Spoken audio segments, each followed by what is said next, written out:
Assalamualaikum warahmatullahi wabarakatuh. Perkenalkan, nama saya Ragib Filhaq.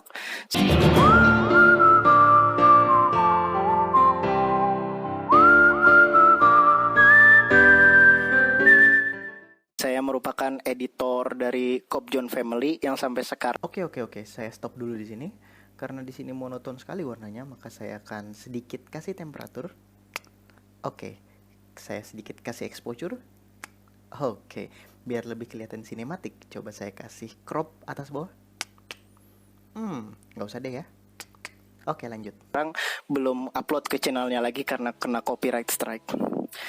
Di sini saya sebagai mahasiswa teknologi pendidikan, magister teknologi pendidikan, untuk memenuhi tugas UTS, ujian tengah semester ya.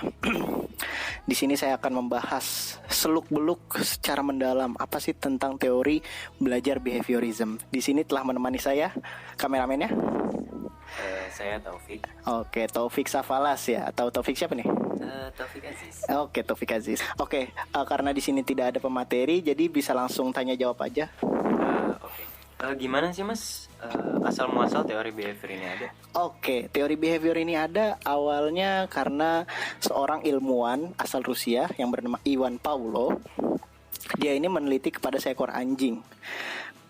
Seekor anjing ini diberikan stimulus berupa lonceng, kemudian dia diberikan stimulus lagi berupa makanan. Harapannya responsnya ini adalah ketika diberikan bunyi lonceng dan diberikan makanan, maka anjing ini akan mengeluarkan air liurnya. Dan terus diulang sampai kemudian diberikan bunyi lonceng, dan akhirnya tanpa diberikan makanan pun anjing ini akan mengeluarkan air liurnya. Nah, sama manusia juga sebenarnya bisa dilakukan dengan settingan seperti itu. Cuma hanya saja terlalu agak memandang rendah ya kepada manusia ketika kita cuma sebatas memberikan makanan. Makanya kadang-kadang teori behaviorisme ini lebih ke arah kita memunculkan suatu respon tertentu. Misalkan Mas Taufik ini mau rajin berdoa kepada Tuhannya, jadi kita setting ini Mas Taufik ini harus diapain supaya lebih rajin gitu. Nah, settingannya ini harus pinter-pinter dari fasilitatornya gitu, Mas. Gitu. Iya, Mas. Oke. Selanjutnya ada pertanyaan kedua, Mas ya. Terus inti dari teori behavior itu apa sih? Inti dari teori behavior ini sangat menarik ya, Mas ya. Karena ini kan memunculkan suatu respon atau perilaku-perilaku yang kita harapkan gitu. Misalkan kayak Iwan Pavlov ini menginginkan respon anjing ini mengeluarkan air liur. Kita pun sebagai manusia bisa sebenarnya mengharapkan respon seperti yang saya tadi bilang. Ketika Mas Taufik ini mau rajin berdoa kepada Tuhan, maka stimulus-stimulus apa yang diberikan agar Mas Taufik ini bisa rajin berdoa kepada Tuhan. Misalkan jadi kayak dapat hadiah gitu ya? Iya, benar sekali. Mas Taufik kayaknya udah sarjana psikologi ya, Mas ya? Belum, Mas. Belum. Saya belum tahu teori ini. Gitu. Oke, Mas. Ya, kira-kira teori-teori behaviorism ini kan karena banyak sekali ya, ada yang diberikan reward, punishment, dan lain-lain. Sebenarnya pada intinya ketika respons yang kita harapkan ini sudah muncul, maka kita berikan penguat berupa reinforcement, namanya reinforcement positif, agar perilaku itu terus ada dan muncul gitu, Mas. Kira-kira seperti itu, Mas. Berarti kalau misalnya yang di giveaway Instagram itu kira-kira itu gimana itu, Mas? Oh, itu termasuk, Mas. Termasuk ya? Iya, termasuk. Giveaway Instagram ini termasuk, Mas ya. Karena memang ketika ada stimulus dari feedgrammer atau yang kita sebut selebgram gitu ya, terus di giveaway, jadinya kan penontonnya akan setia gitu kan, setia terhadap exposure yang ada.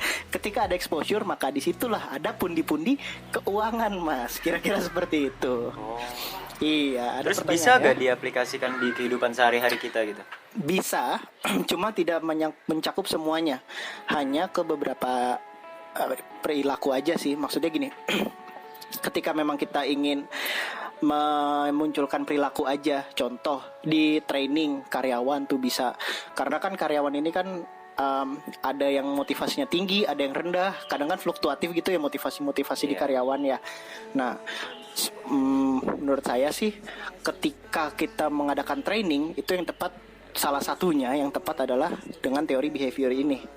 Karena kita bisa memberikan stimulus yang banyak pada saat training itu, dan menjaganya ketika responnya sudah muncul, menjaganya dengan banyak hal, reinforcement, reward atau punishment gitu Mas. Oh, ini lebih ke ini ya, belajar ya. Iya. Ke, apa sih namanya, kayak di sekolah atau di kuliah gitu ya.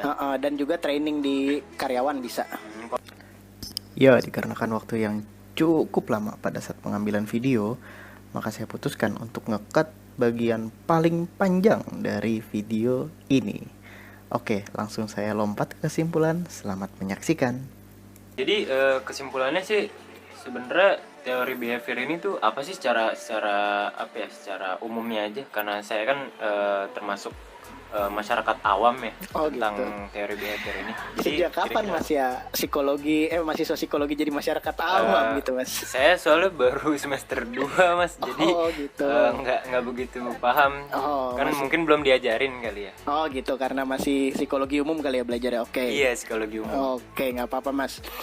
Jadi pada intinya sebenarnya kalau dari awalnya memang banyak penelitian behavior itu kan terkait dengan settingan untuk memunculkan respon gitu ya, dari ya anjing tadi, terus ada yang kucing juga, terus ada penelitian ke tikus, cuma saya lupa ilmuannya gitu ya.